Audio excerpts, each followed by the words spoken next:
going to go to that property next.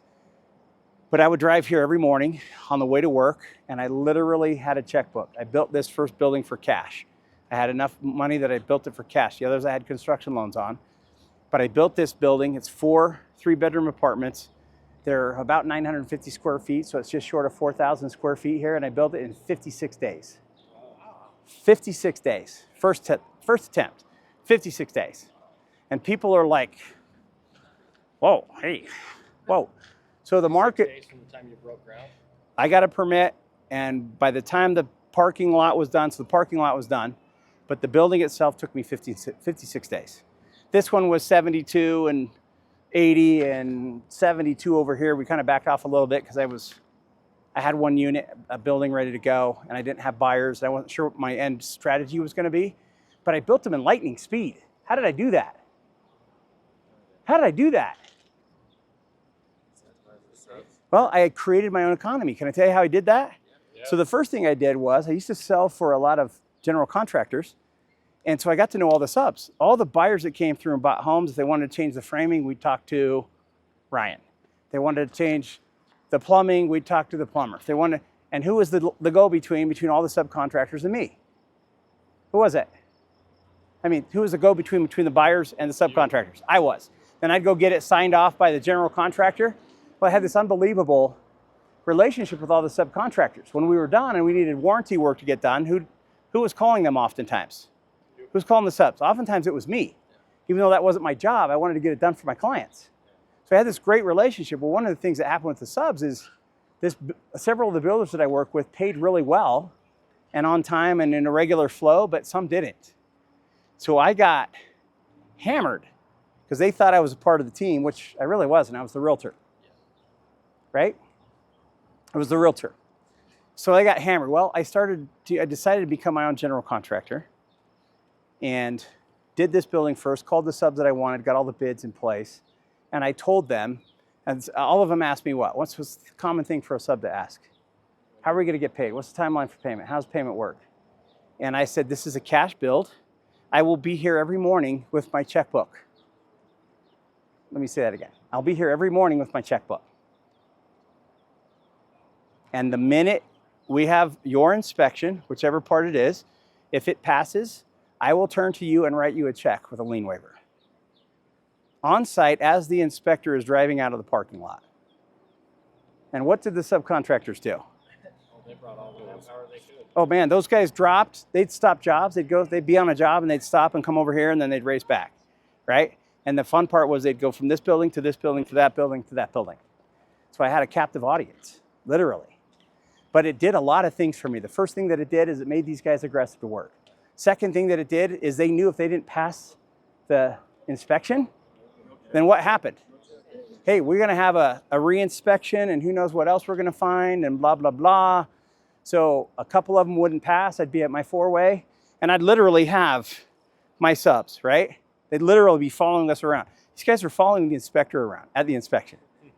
Because if they pass, what does it mean? And I got sitting in my back pocket what? My checkbook.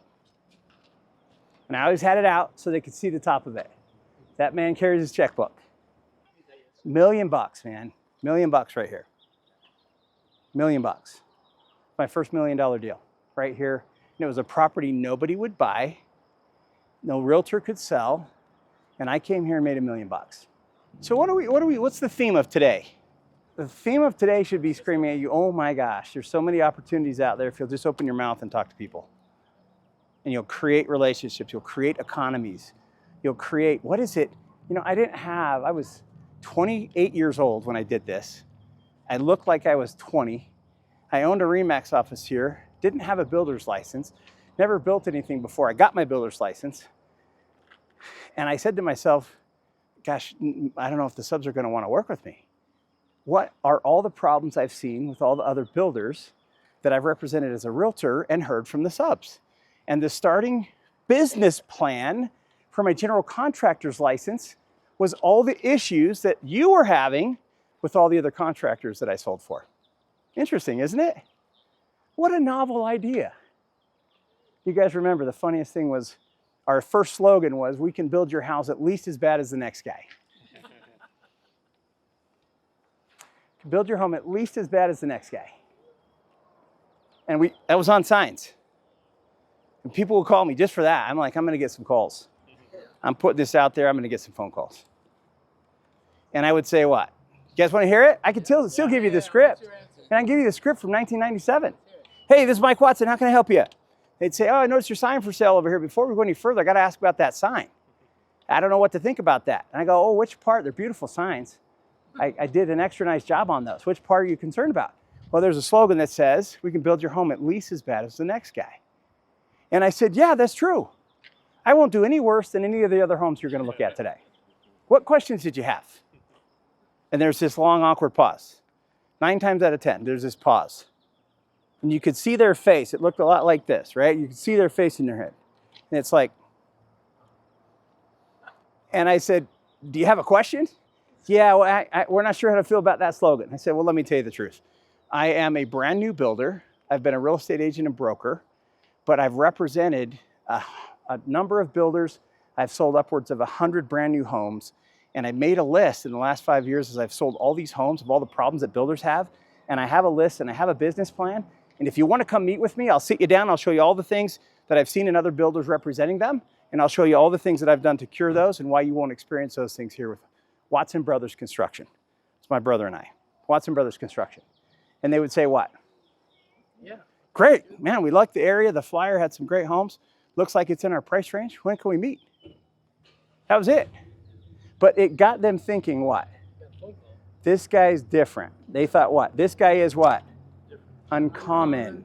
This guy's uncommon. Guys, in life there are trends, there are outliers, and then there are those past that choose to be uncommon. Those that are uncommon. And I was getting phone calls. They didn't even see me coming. They being the builders? All of them. Everything today. Nobody saw me coming. Every deal we've done today and the rest you'll see today, nobody saw me coming. Interesting, isn't it? I can't hear you. Yeah. Okay, any questions here?